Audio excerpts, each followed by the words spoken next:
Josef, Antwerp, Belgium, 1939, 36 days from home. The St. Louis was throwing a party, even bigger than the one it had thrown the night before they'd reached Cuba. This one had the euphoria of more than 900 people who had been at death's door and were suddenly miraculously saved. Belgium, Holland, France, and England had agreed to divide the refugees among them. None of the passengers were going back to Germany. Joseph's mother wasn't alone on the dance floor anymore. She was joined by dozens of couples, all dancing with giddy abandon. Joseph had even taken a turn around the floor with her. Passengers sang songs and played the piano with the orchestra, and one man who knew the magic tricks entertained Ruthie and the other little kids in the corner of the social hall. In another corner, Joseph laughed as passengers took turns telling jokes. Most of the jokes were about taking holiday cruises to Cuba, but the best was one of the passengers who got up and read from the brochure that advertised the MS St. Louis. The St. Louis is a ship on which everyone travels securely and lives in comfort, he read. You could barely hear him over the hooting. There is everything one can wish for, the man read, gasping for breath, that makes life on board a pleasure. We hope you'll want to travel on the St. Louis again and again. Joseph laughed so hard he cried. If he never saw the MS St. Louis again in his life, he would die happy. The next morning, the ship docked at a pier in Antwerp, Belgium. Negotiations between Captain Schroeder and the four countries still took time, and it was a full day later when, under the grim portrait of Adolf Hitler, Joseph and his family joined the other passengers in the social hall again to find out where they would be going. Representatives from the four countries sat at a long table at the front of the hall arguing over which passengers each would take. Every country wanted only the passengers with the best chances of getting accepted by America, so they could ship the refugees back out as quickly as possible.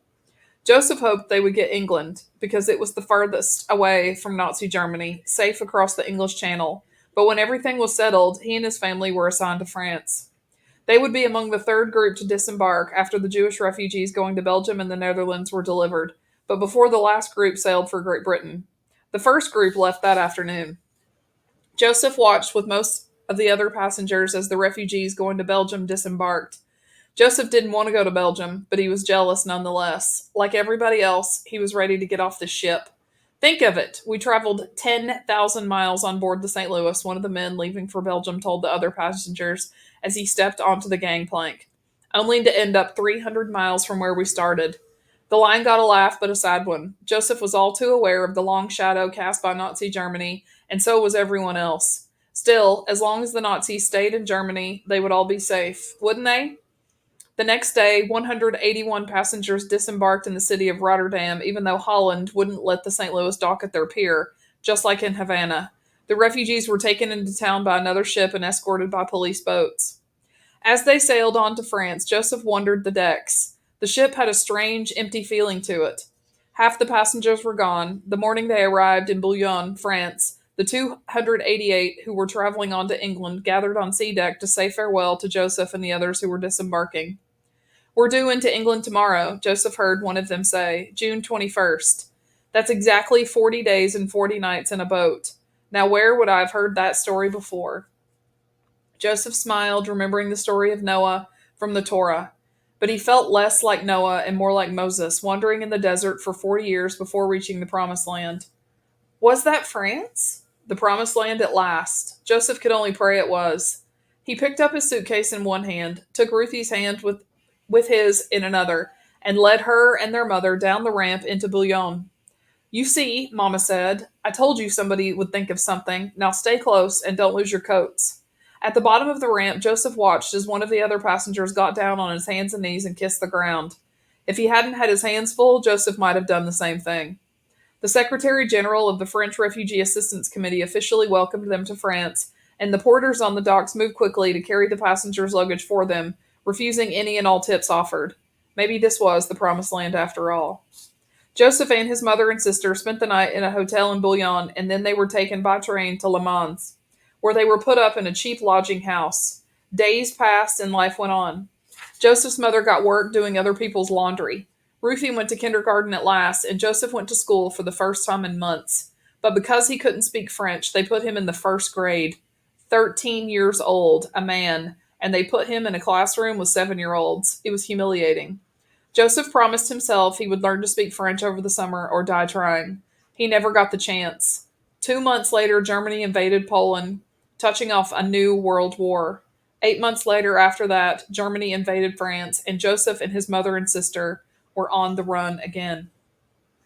Isabel, off the coast of Florida, 1994, 5 days from home. Isabel's mother cried out, "It's coming! It's coming!" Isabel didn't know if she meant the baby or the Coast Guard ship. Or both. "Paddle!" Amara cried. Isabel paddled harder. She could see the shore, could see the beach umbrellas folded up for the night, but still stuck in the sand. String of lights, palm trees, more music, a salsa now. It was all so close. But so was the Coast Guard ship. It bore down on them, its red light flashing, its powerful motor thrumming, water sluicing from its bow. Isabel's heart hammered. It was going to catch them. They weren't going to make it. Leto froze. "It's happening again," he said. "What? What do you mean?" Isabel said, panting. "When I was a young man, I was a policeman," Leto said, his eyes wild. "There was a ship full of Jews from Europe, and we sent them back. I sent them back to die, when we could so easily have taken them in. It was all politics. But they were people, real people. I met them. I knew them by name." "I don't understand," Isabel said. What did her grandfather's story have to do with anything? "Paddle!" Isabel's father cried. The Coast Guard boat was almost on top of them. "Don't you see?" Leto said. "The Jewish people on the ship were seeking asylum just like us. They needed a place to hide from Hitler, from the Nazis. Mañana, we told them. We let you in mañana. But we never did." Leto was crying now, distraught. "We sent them back to Europe, and Hitler, and the Holocaust. Back to their deaths. How many of them died because we turned them away? Because I was just doing my job?" Isabel didn't know what ship her grandfather was talking about, but she knew about the Holocaust from school. The millions of European Jews who had been murdered by the Nazis, and now her grandfather was saying that a ship full of Jewish refugees had come to Cuba when he was a young man? That he had helped to send them away? Mañana? Suddenly, Isabel understood why her grandfather had been whispering the word over and over again for days, why it haunted him. When would the Jews be led into Cuba? Mañana. When would their boat reach America? Mañana. Mañana had never come for the Jewish people on that ship, Isabel realized. Would Mañana never come for Isabel and her family either? A calm came over Leto, as though he'd come to some sort of understanding, some decision. "I see it now, Chabela, all of it. The past, the present, the future. All my life.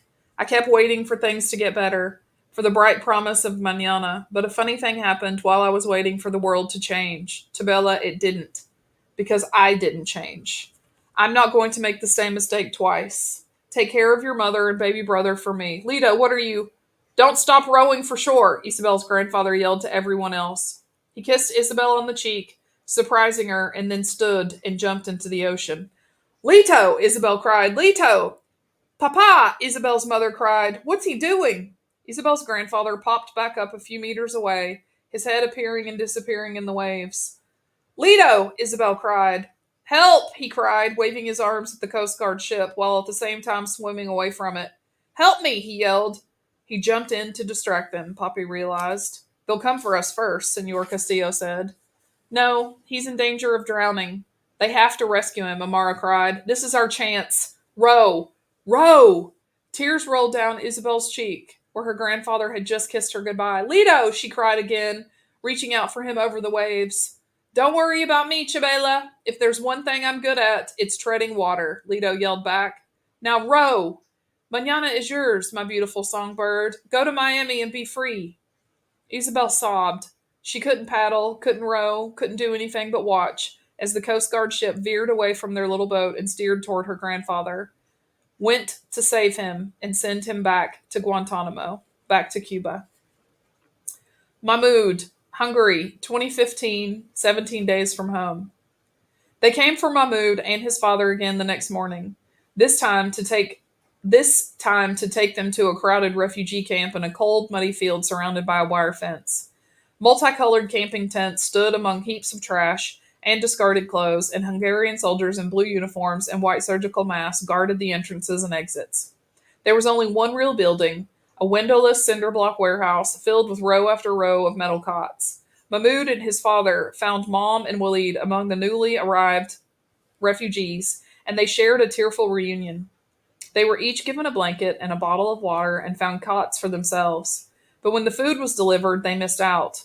The The Hungarian soldiers stood at one end of the room, tossing sandwiches into the crowd like zookeepers throwing food to the animals in a cage, and Mahmoud and his family didn't know enough to rush to the tables to catch their lunch.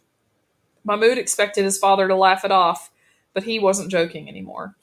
Instead, Dad sat on his cot, his face and arms purple and bruised, staring off into space. Getting beaten and thrown into prison by the Hungarians had finally broken his spirit. It scared Mahmoud. Of the four members of his family who were left, he was the only one who wasn't broken. His mother had snapped the moment she handed her daughter away, and now she wandered the maze of mattresses and blankets in the detention center, asking people she had already asked if they had seen or heard of a baby named Hana. Mahmoud's brother Walid was broken too, but unlike his mother, he had been broken piece by piece, over time, like someone snapping off little bites of chocolate bar until there was nothing left. He lay listless on a foam mattress, disinterested in the card games or soccer games the other children were playing. Whatever childish joy he had once possessed, he had been sucked out until there was nothing left. And now his father was dead inside too. Mahmoud fumed. Why were they even here? Why did the Hungarians care if they were just passing through?